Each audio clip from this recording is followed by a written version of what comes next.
ಅವಕಾಶ ಮಾಡಿಕೊಡ್ಬೇಕು, ಅವರಿಂದ ಸರ್ಕಾರ ಬರೋದಕ್ಕೆ ಅವರ ಶ್ರಮ ತುಂಬಾ ಇದೆ ಅಂತ ಹೇಳಿದ್ದಾರೆ. ಯಾರ ರಂಭಾಪುರಿ ಶ್ರೀಗಳು ಸರ್. ಇಲ್ಲ, ಅವರು ಸಂಬಂಧ ಅಲ್ಲ, ಪಾರ್ಟಿಗೆ ಸಂಬಂಧಪಟ್ಟದ್ದು. ನೀವು ಯಾರೋ ಹೇಳಿದ್ದು ಅಂತ ನಮಗೆ ಕೇಳಿದ್ರೆ ನಾವೇನು ಉತ್ತರ ಕೊಡ್ಬೇಕಂದ್ರೆ ಸ್ವಾಮೀಜಿ ಅವ್ರಿಗೆ ಇದಕ್ಕೂ ಸಂಬಂಧ ಬರೋಲ್ಲ. ಅವ್ರ ಕಾರ್ಯವ್ಯಾಪ್ತಿ ಬೇರೆ, ನಮ್ಮ ಕಾರ್ಯವ್ಯಾಪ್ತಿ ಬೇರೆ. ನೀವ್ ಯಾರು ಹೇಳಿದ ದಿವಸ ನಮ್ಗೆ ಕೇಳಿದ್ರೆ ನಾವೇನು ಉತ್ತರ ಕೊಡೋದು ಈಗ ಅದಕ್ಕೆ? ಈಗ ಮಠಗಳು ಅಲ್ಲ ಕರೆಕ್ಟ್. ಬೆಂಬಲಕ್ಕೆ ನಿಂತು ಅವ್ರಿಗೇನ್ ಸಂಬಂಧ?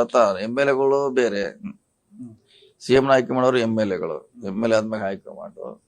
ಸೊ ನೀವ್ ಯಾರು ಹೇಳಿದ್ರೆ ಕೇಳೋದಕ್ಕೆ ನಾವೇನು ಉತ್ತರ ಕೊಡ್ಬೇಕು ಅದಕ್ಕೆ? ಕಷ್ಟ ನಮಗ್ ಕಷ್ಟ, ನಾಳೆ ನಾವು ಕೇಳಿದ್ರೆ ಅವ್ರೇನ್ ಹೇಳ್ತಾರ, ಮತ್ತ ನಮಗ ಅವ್ರ ಮಧ್ಯೆ ಘರ್ಷಣೆ, ಜಗಳ. ಹೇಳಿ, ಸ್ವಾಮೀಜಿಗಳಿಂದ ಒಂದು ರಾಜಕೀಯವಾಗಿ CM ಬದಲಾವಣೆ ವಿಚಾರವಾಗಿ ಮಾತನಾಡೋಷ್ಟು ಈಗ ಅವ್ರ ಪರವಾಗಿ ಹೇಳಿ ಈ ಕಡೆ ಒಂದು 10 ಜನ ಅವ್ರು ಹೇಳ್ತಾರೆ ಇವರ ಮುಂದುವರಿಬೇಕಂತ. ಅವ್ರದ್ದು ಸಮಾಜ ಕಟ್ಟೋದು ಅಷ್ಟೇ ಅವ್ರ ಕೆಲಸ, ಆಶೀರ್ವಾದ ಮಾಡ್ಬೇಕು, ಸಮಾಜ ತಿದ್ದುವಂತ ಕೆಲಸ ಅವ್ರ ಕೆಲಸ, ನಮ್ಮ ಭಾವನೆ ಹೇಳಿ. ನೆಕ್ಸ್ಟ್ ಇಂಥ ಸ್ಟೇಟ್ಮೆಂಟ್ ಏನು ಕೊಡಬಾರ್ದು ಅವ್ರು, ಯಾಕಂದ್ರೆ ಸಂಬಂಧಪಟ್ಟದಲ್ಲ, ಅದು ಕೊಡಬಾರ್ದು.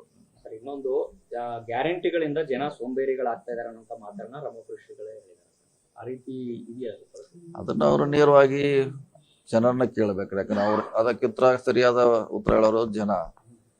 ಈಗ ನಾವು ನಮ್ಮ ಪಕ್ಷದ ಏನ ಕಾರ್ಯಕ್ರಮ ನಾವು ಡಿಪೆಂಡ್ ಮಾಡ್ತೀವಿ, ವಿರೋಧ ಪಕ್ಷದವ್ರು ಅವ್ರು ಡಿಪೆಂಡ್ ಮಾಡ್ಕೋತಾರ. ಇದು ನಡೆದು ಬಂದಂತ ದಾರಿ.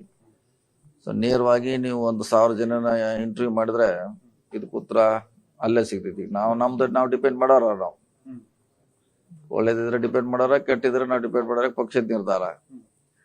ಸೊ ಹೀಗಾಗಿ ಜನರನ್ನ ನೀವು ನೇರವಾಗಿ ಸಂದರ್ಶನ ಮಾಡ್ರೆ ಅವರು ಸರಿಯಾಗಿ ಉತ್ತರ ಕೊಡೋದು, ಅದೇ ಫೈನಲ್ ಉತ್ತರ. ನೀವು ಕೂಡ ಹಿರಿಯರಿದ್ದೀರಿ, ಈ ರೀತಿಯಾದ ಮುಖ್ಯಮಂತ್ರಿ ಬದಲಾವಣೆ ವಿಚಾರ ಪದೇ ಪದೇ ಆಚೆ ಈಚೆಯಿಂದ ಬಂದಂತ ಆಡಳಿತ ಯಂತ್ರ ಎಲ್ಲಿ ಬರ್ತಾ ಇದಾರೆ? ಬರ್ತಾ ಇಲ್ಲ, ಎಲ್ಲಿಯೂ ಬರ್ತಾ ಇಲ್ಲ. ಸೊ ಅನಾವಶ್ಯಕವಾಗಿ ಗೊಂದಲ ಸೃಷ್ಟಿ ಆಗ್ತಾ ಇದೆ. ಮಾಡೋರು ನಮ್ಮ ಹೈಕಮಾಂಡು ನಿರ್ಧಾರ ಮಾಡೋರು, ಅವರೇ ಏನು ಇಲ್ಲ ಅಂತ ಹೇಳಿದ ಮ್ಯಾಗ ಮತ್ತೆ ಇದು ಪದೇ ನಮ್ದು ಕನ್ಫ್ಯೂಷನ್ ನಾವು ಇದ್ದೀವಿ. ಈಗ ನೇರವಾಗಿ ರಾಹುಲ್ ಗಾಂಧಿ ಅವರನ್ನ ಭೇಟಿ ಮಾಡಕ್ಕೆ ಈಗ CM DCM ಇಬ್ರು ಪ್ರತ್ಯೇಕವಾಗಿ ಹೋಗಿದಾರೆ. ಅವ್ರದ್ದೇನು ಬೇರೆ ಬೇರೆ ಕೆಲಸ ಇರ್ಬೋದು, ಪಕ್ಷದ ಸಂಘಟನೆ ಮುಂದಿನ ವಿಚಾರಕ್ಕೆ ಬಗ್ಗೆ ಚರ್ಚೆ ಮಾಡ್ತಿರ್ಬೋದು. ಮಾಡ್ಲಿ, ನೋಡೋಣ. ಯಾವ್ದ್ರೆ ಸ್ಟೇಟ್ಮೆಂಟ್ಗಳು ಯಾವ ಶಾಸಕರು ಯಾರ ಪರವಾಗಿ ಕೊಡಬಾರ್ದು ಅಂತ ಹೇಳ್ತೀರಾ? ಕೊಡಬಾರ್ದೈತಿಲ್ಲ, ಕೊಡಬಹುದು. ಅದಕ್ಕೆ ಅವ್ರವ್ರು ಇದ್ದಾರಕ್ಕೂ ಈಗ 2 ವರ್ಷದಿಂದ ಕೊಡ್ತಾನೆ ಇದ್ದಾರೆ, ಇನ್ನು 3 ವರ್ಷ ಕೊಡ್ತಾನೆ ಇರ್ತಾರೆ. 3 ವರ್ಷ ಕೊಡೋರ, ಅದಕ್ಕೇನು ಪ್ರಶ್ನೆ ಇಲ್ಲ. ಸ್ಟೇಟ್ಮೆಂಟ್ ಕೊಡೋರು ಕೊಡ್ತಾರೆ, ಅದೊಂದು ಪಾರ್ಟ್, ರಾಜಕೀಯ ಪಾರ್ಟ್, ಅದು ಇರಬೇಕು. ಅದು ಪರಮೇಶ್ವರ್ ಅವರು ಕೂಡ ಹೇಳಿದ್ರು ಸರ್, ಮುಖ್ಯಮಂತ್ರಿ ಬದಲಾವಣೆ ನಾವು ಬಯಸಿಲ್ಲ ಅನ್ನೋ ಮಾತನಾಡಿದ್ದಾರೆ. ಹೇಳಿಲ್ಲ, ಕೆಲವರು ಚೇಂಜ್ ಆಗ್ಬೇಕಂತಾರ, ಕೆಲವ್ರು ಇರ್ಬೇಕಂತಾರ. ಇದು ಒಂದು ವ್ಯವಸ್ಥೆ ಇದ್ದಾಗ ಒಂದ್ ಮನೆ ಅನ್ಬೇಕ, ಎಲ್ಲ ನಮ್ನಿ ಚರ್ಚೆ ಇದ್ದಂಗೆ ಇದು ಮನೆ. ಬಟ್ ಮನೆ ಗಲಾಟೆ ಮನೇಲೇ ಇರ್ಬೇಕಲ್ಲ ಸರ್, ಈ ತರ ಬೀದಿಗೆ ಬಂದ ರಂಪ ಏನಾದ್ರೆ ಅದು ಯಾರು ಹೊರಗಡೆ ಯಾರ್ತಿದ್ದಾರೆ, ಯಾರ್ತಾರ ಅವ್ರು? ಈಗ CP ಯೋಗೀಶ್ವರ್ ಅವರು ಸರ್, DK ಶಿವಕುಮಾರ್ ನಮ್ಮ ಜಗಳ ನಮ್ಮ ಪಾಡಿಗೆ ನೀವು ಬಿಟ್ಟು ಬಿಡಿ, ನೀವ್ ಯಾಕೆ ಹೊರಗೆ ಬರ್ತೈತೆ? ನೀವು ತೋರಿಸ್ತಾ ಇದ್ರೆ ಬರೋಲ್ಲ ಅದು. CP ಯೋಗೀಶ್ವರ್ ದೊಡ್ಡ ಮಟ್ಟದ ಡೆಲ್ಲಿ ಕಾಂಟ್ಯಾಕ್ಟ್ ಇದೆ ಸರ್, ಆ ತರದ ಏನಾರು ಇದೆಯಾ ಸರ್? ಪರಿಸ್ಥಿತಿ ಬದಲಾವಣೆ ವಿಚಾರ ನಮಗ್ ಗೊತ್ತಿಲ್ಲ. ಈಗ CM ಅವ್ರು ಬರ್ತಾರೆ ನಾಳೆ, CM DCM ಬರ್ತಾರೆ, ಕೇಳಿ ಅವ್ರು ಹೇಳ್ಬೇಕು ಸರಿಯಾದ ಉತ್ತರ.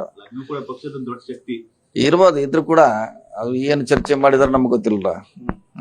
ಏನ್ ಚರ್ಚೆ ಆಗದೆ ಏನ್ ನಮಗೆ ಹೇಳವಲ್ಲ. ಸೊ ಅವ್ರಿಗೆ ಸೀಮಿತವಾಗಿರುವಂತ ಚರ್ಚೆ ಅದು. ಹೇಳಿದ್ರೆ ಅವರೇ ಹೇಳ್ಬೇಕು, ಮುಖ್ಯಮಂತ್ರಿ DCM ಅವರು. ಸೊ ಅವ್ರಿಗೆ ಕೇಳಿದ್ರೆ ಬೆಟರ್. ಬಹಳ ಜನಕ್ಕೆ ನಿಮ್ಮ MLA-ಗಳಿಗಾಗ್ಲಿ ಸಾರ್ವಜನಿಕರಲ್ಲಿ ಗೊಂದಲ ಇರೋದು, KPCC ಅಧ್ಯಕ್ಷರು ಬದಲಾಗ್ತಾರ, CM ಬದಲಾಗ್ತಾರ ಅನ್ನೋ ಚರ್ಚೆ ಬಹಳ ಇದೆ ಸರ್. ಈ ಅನುಮಾನ ಸಿಕ್ಕಾಪಟ್ಟೆ ಇದೆ. ನಮಗಂತ ಅದ್ರ ಬಗ್ಗೆ ಗೊತ್ತಿಲ್ಲ. ಈಗಾಗಲೇ ಜನರಲ್ ಸೆಕ್ರೆಟರಿ ಅವರು ಸ್ಪಷ್ಟೀಕರಣ ಕೊಟ್ಟಿದ್ದಾರೆ, CM ಕೊಟ್ಟಿದ್ದಾರೆ, ಸ್ವಂತ DCM ಅವರು ಕೊಟ್ಟಿದ್ದಾರೆ. ಅವ್ರು ಏನೇ ಬೇಕು ಹೇಳಿದ್ದಾರೆ. ಮತ್ತೆ ಇನ್ನು ಮುಂದುವರ್ಸೋರಾಗ ಅವಶ್ಯಕತೆ ಇಲ್ಲ ನಮ್ಮ ಭಾವನೆ. ಸರ್, ಶಾಸಕರ ಒಂದು ಈ ರೀತಿ ಬಹಿರಂಗ ಹೇಳಿಕೆಗಳಿಗೆ ಬ್ರೇಕ್ ಬೀಳಲ್ವ ಸರ್? ಯಾಕಂದ್ರೆ ಯೋಗೇಶ್ವರ್ ಅವರು ಕೂಡ ಹೇಳ್ತಾ ಇದ್ದಾರೆ, DK ಶಿವಕುಮಾರ್ CM ಆದ್ರೆ ಸಾಕು, ನಮ್ಗೆ ಸಚಿವ ಸ್ಥಾನ ಏನು ಬೇಡ ಅನ್ನೋ ಒಂದು ಸ್ಟೇಟ್ಮೆಂಟ್. ಇದೇ ಅಭಿಪ್ರಾಯ. ಅವ್ರು ಹೇಳಲಿಕ್ಕೆ ಸ್ವತಂತ್ರ ಇದ್ದಾರೆ, ಅವ್ರ ಮುಖಂಡರ ಬಗ್ಗೆ, ಸಮುದಾಯ ಬಗ್ಗೆ ಹೇಳಲಿಕ್ಕೆ ಸ್ವತಂತ್ರ ಇದ್ದಾರೆ. ಅದನ್ನ ನಾವ್ಯಾರು ಕೂಡ ಮೊಟಕುಗೊಳಿಸ್ಲಿಕ್ಕೆ ಆಗೋಲ್ಲ. ಅವರು ಸ್ವತಂತ್ರ ಇದ್ದಾರೆ, ಅಭಿಪ್ರಾಯ ಇದೆ ಹೇಳಲಿಕ್ಕೆ. ಅವ್ರ ಅಭಿಪ್ರಾಯ ಹೇಳಿ, ಅದ್ರಾಗೇನು ತೊಂದರೆ ಇಲ್ಲ. ನಿಮಗೆ ಕ್ಲಾರಿಟಿ ಇದೆಯಾ ಸರ್ ಏನಾಗ್ತಾ ಇದೆ ಅಂತ? ನಿಮಗೆ ಕ್ಲಾರಿಟಿ ಇದೆಯಾ? ಇದೇ ಸರ್ಕಾರ 5 ವರ್ಷ ಇರ್ತೈತೆ ಅನ್ನೋದು ಕ್ಲಾರಿಟಿ ಇದೆ. 5 ವರ್ಷ 5 ವರ್ಷ ನಮ್ಮ ಸರ್ಕಾರ ಇದ್ದೇ ಇರ್ತದೆ, ಅದ್ರಲ್ಲಿ ಏನೋ ಸಮಸ್ಯೆ ಇಲ್ಲ. ಸಿದ್ದರಾಮಯ್ಯನವರು ಇರ್ತಾರ 5 ವರ್ಷ ಅಂದ್ರೆ ಅದು ನೀವ್ ಹೆಂಗ್ ಅರ್ಥ ಮಾಡ್ಕೊಳ್ಳಿ. ಇನ್ನೊಂದು ವಿಚಾರ ಸರ್, ಈ ದಲಿತ IAS IPS ಆಫೀಸರ್ಗಳು ಅಸಮಾಧಾನಗೊಂಡಿದ್ದಾರೆ, ಆಯಕಟ್ಟಿನ ಜಾಗಕ್ಕೆ ಪೋಸ್ಟಿಂಗ್ ಸಿಗ್ತಾ ಇಲ್ಲ ಅಂತ. ಬೆಂಗಳೂರಲ್ಲಿ ಒಂದು 50 ಜನ ನಿಮ್ಮ ದಲಿತ ಸಮುದಾಯದ IPS IAS ಅಧಿಕಾರಿಗಳು ಸಭೆ ಮಾಡಿದ್ದಾರೆ ಸರ್. ಮತ್ತೆ ನಿಮ್ಮ ಪ್ರಮುಖ ಸಚಿವರನ್ನ ಭೇಟಿ ಮಾಡಬೇಕು. ನಮ್ಮ ಗಮನಕ್ಕೆ ಬಂದಿಲ್ಲ ನೋಡಿ. ನಮ್ಗೆ ಏನಾರ ಭೇಟಿ ಆದ್ರೆ ಅದ್ರ ಬಗ್ಗೆ ಚರ್ಚೆ ಮಾಡ್ತೀವಿ. ಏನಾರ ಅವ್ರಿಗೆ ಆಗಿದ್ರೆ ಸರಿಪಡಿಸುವಂತ ಕೆಲಸ ಮಾಡ್ತೀವಿ. ಅಂದ್ರೆ SC ST ಅವರಿಗೆ ಸರ್ ನೋಡ ನಮಗಿಲ್ಲ, ನಮ್ ಗಮನಕ್ಕೆ ಇಲ್ಲ.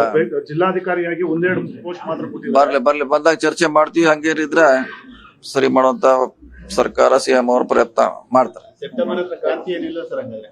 ಏನ್ ಗೊತ್ತಿಲ್ಲ, ನಾವಾಗ ನೋಡೋಣ. ಇನ್ನೂ ದೂರ ಇದೆ ಸೆಪ್ಟೆಂಬರ್. ಸರಿ